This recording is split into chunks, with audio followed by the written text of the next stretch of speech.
Me parece que en este momento el cine peruano tiene la particularidad de estar teniendo un desarrollo sostenido en lo que se conoce como el cine comercial, ¿no? Que en concreto significa películas de comedia y terror destinados al gran público, ¿no? Eso es algo inédito, nuevo, me parece, aun cuando en el pasado pudo haber experiencias de algunas películas comerciales, me pongo a pensar, qué sé yo, Mañana te cuento uno, dos, eso, sin embargo, no tenía el nivel el vigor y la diversidad que está teniendo ahora, ¿no? Eso sería, desde mi punto de vista, lo nuevo, lo singular de este momento, ¿no? Y por otra parte, una producción sostenida de películas, llamémoslas de alguna manera más personales, ¿sí? Gracias a que en el gobierno de Yantumala, por primera vez en la historia del cine peruano, se ha cumplido con la asignación de fondos completos para la producción de cine.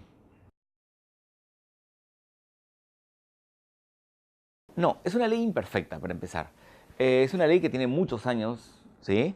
Es una ley que, repito, nunca fue cumplida en su cabalidad. De hecho, en los gobiernos de Alan García o en los gobiernos de Fujimori o de Toledo se incumplía severamente. O sea, se daba la tercera o la cuarta parte de lo que la ley establecía. El gobierno de Yantumala, repito, es el primero que entrega la totalidad de lo que la ley establece.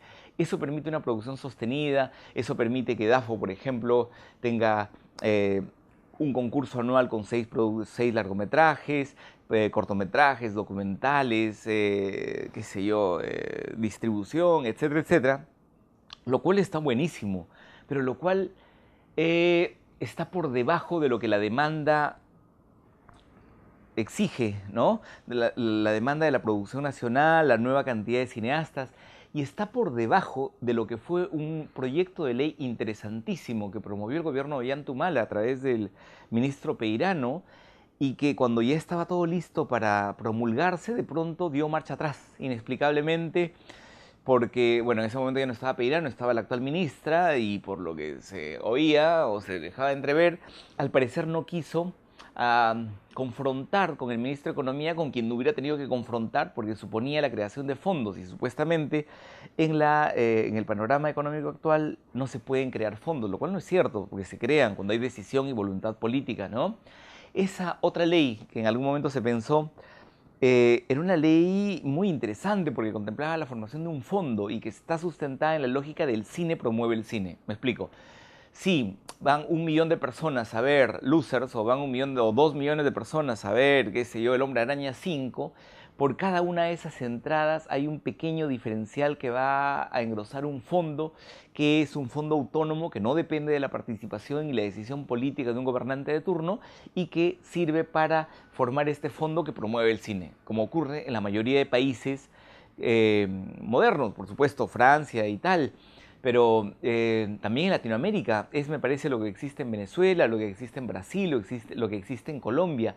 No es casual que estas cinematografías que han recibido este vigoroso impulso gracias a este tipo de ley, a esta formación de fondos, estén alcanzando en años recientes una participación descollante en festivales internacionales, como Colombia, por ejemplo, que el año pasado tuvo dos películas entre diversas secciones de Cannes, o a Venezuela le pasó hace un tiempo más o menos lo mismo, ¿no? Pues eso.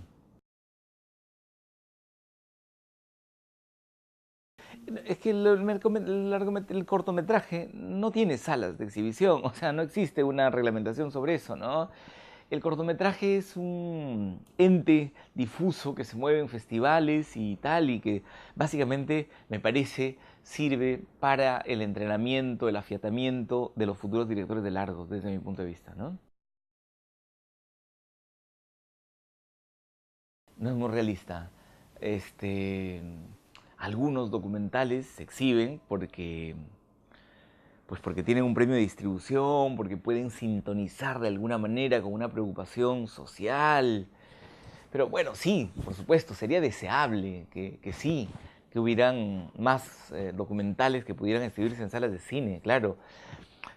Pero es difícil pensar que eso sea realista cuando algunos largometrajes de ficción no tienen una cabida en este mecanismo, en este panorama de distribución, ¿no? Sí, por supuesto, a todos los directores nos encantaría y a los cinéfilos nos encantaría también mirar documentales en cine, claro que sí. Creo que es necesario para algunas películas. Hay películas que tienen un buen boca a boca y que por lo tanto hacia la segunda o tercera semana empiezan a levantar su público, pero ya en ese momento las salas de cine, en algunos casos, las han sacado, ¿no? Entonces, tener una protección legal para que tu película se mantenga un determinado número de semanas bajo el supuesto de que cumple un determinado porcentaje de llenado de salas, sí me parece necesario. Me parece necesario para preservar un tipo de cine, ¿no? Por supuesto, es obvio, los distribuidores y los exhibidores lo saben. Películas como Asumare no necesitan cuota de pantalla, pero películas como NN u otras películas de ese orden, de ese talante, me parece que sí lo necesitan, ¿no? Yo creo que el monto es un monto que ayuda, pero que no te permite cerrar la película, ¿no? De hecho, cuando hice Cielo Oscuro, estuvimos como 3 años más buscando el dinero para completar la película. Pero esa es la historia de todos los directores, ¿no? Me parece que el premio es como muy insuficiente.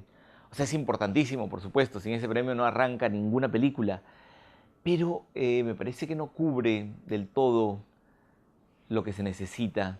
Por eso en algún momento se contemplaba la posibilidad de hacer premios que fueran solamente para la parte de producción, solamente para la parte de postproducción y tal, ¿no? Sería deseable, por supuesto, que ese monto se incrementara. Ha favorecido el desarrollo del cine, pero no podemos hablar de la industria porque en el Perú, en sentido estricto, no hay industria. Si nosotros nos pusiéramos a pensar en qué necesita el cine peruano para fortalecerse y desarrollarse, pues habrían muchas respuestas, todas complementarias, todas necesarias, ¿no? Por ejemplo, necesitaríamos que los gobiernos futuros, estamos a puertas de unas elecciones, no sabemos quién será el futuro presidente del Perú, pero podría ocurrir perfectamente que como ocurrió con el gobierno de Alan García o con el de Toledo o el de Fujimori, de pronto el ministro de Cultura decide simple y sencillamente porque no le da la gana no asignar los fondos. Eso sería terrible, eso sería lamentable. Y en ese hipotético, pues los cineastas tendríamos que tener la fortaleza, la fuerza para generar una revuelta literal e intentar obligarlos a que cumplan la ley. Porque si algo ha venido ocurriendo en estos años es que el cine se ha fortalecido, ¿no? Esto es un peligro, es un albur. Por eso, justamente, es que se necesita una nueva ley, una ley que no dependa de la voluntad política de quien nos gobierna. Esa ley que promovería un fondo, ¿no? Eso es un aspecto en la parte de la cobertura legal. Por otra parte, creo que los cineastas necesitamos seguir perfeccionándonos, trabajando en continuidad. Si no hay práctica no puede haber mejoría, ¿no? Y si uno tarda demasiados años en hacer una película para obtener los fondos, que son escasos porque son muy pocos para demasiados, pues pasa que el desarrollo del cine es lento, ¿no? Creo que también, si tuviera que hacer una autocrítica, creo que los cineastas en general estamos como un poco desunidos, ¿no? Creo que podríamos generar sinergia. Alguna vez me ha dado la impresión de que cada uno descubre los caminos y que luego se los guarda para sí y no los comparte, no los socializa, ¿no? Sería interesantísimo, por ejemplo, que los directores de las películas pudieran exponer sus experiencias para que luego los que estamos siguiendo inmediatamente podamos pues tomar esa experiencia, validarla, mejorarla, complementarla y lo que fuera, ¿no? Eh, pues eso, ¿no? Y creo que sí está bien que el cine peruano sea multifacético, que tenga muchas versiones, desde las versiones más personales, autorales, alejadas del público masivo, hasta el cine más masivo. Pero tanto en uno como en otro creo que debería haber rigor y eso ya es una cosa de cada director, ¿no? Yo tengo la impresión que muchas películas salen sin el debido rigor. O sea, vamos, por supuesto que no sé, hay que equivocarnos, pero hay que equivocarnos después de haber agotado al 100% el esfuerzo para mejorar el guión, para filmarlo mejor, para editarlo mejor y etcétera, ¿no? Pues eso, me parece que con una suma de todo este tipo de cosas mejoraría el cine peruano.